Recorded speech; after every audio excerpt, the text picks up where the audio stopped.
AMENDED Obituaries by Mark Twain. Sir, I am approaching 70. It is in sight. It is only 3 years away.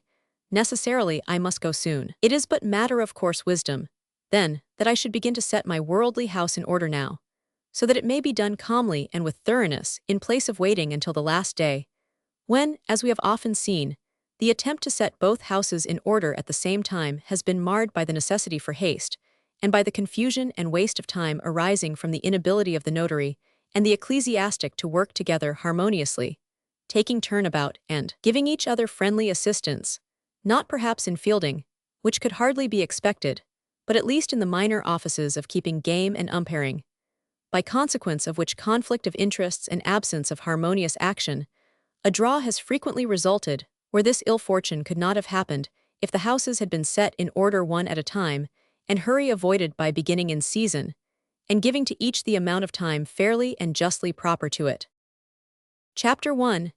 In setting my earthly house in order, I find it of moment that I should attend in person to one or two matters, which men in my position have long had the habit of leaving wholly to others, with consequences often most regrettable.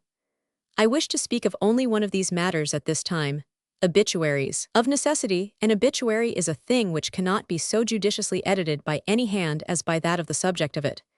In such a work it is not the facts that are of chief importance, but the light which the obituarist shall throw upon them, the meaning which he shall dress them in, the conclusions which he shall draw from them, and the judgments which he shall deliver upon them.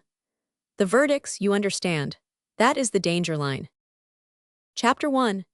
In considering this matter, in view of my approaching change, it has seemed to me wise to take such measures as may be feasible to acquire, by courtesy of the press, access to my standing obituaries, with the privilege, if this is not asking too much of editing, not their facts but their verdicts.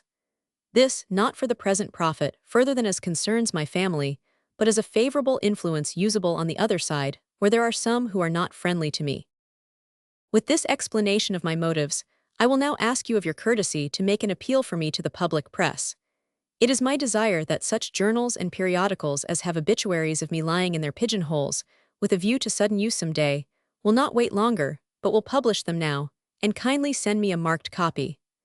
My address is simply New York City. I have no other that is permanent and not transient. Chapter 1. Will correct them, not the facts, but the verdicts, striking out such clauses as could have a deleterious influence on the other side, and replacing them with clauses of a more judicious character.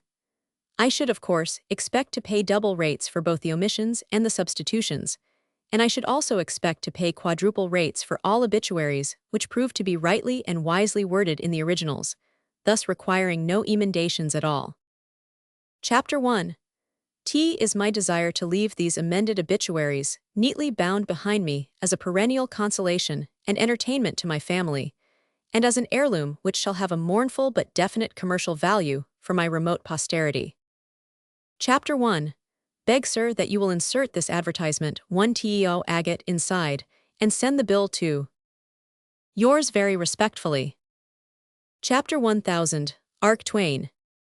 P.S. For the best obituary, one suitable for me to read in public, and calculated to inspire regret, I desire to offer a prize, consisting of a portrait of me done entirely by myself in pen and ink without previous instructions, the ink warranted to be the kind used by the very best artists.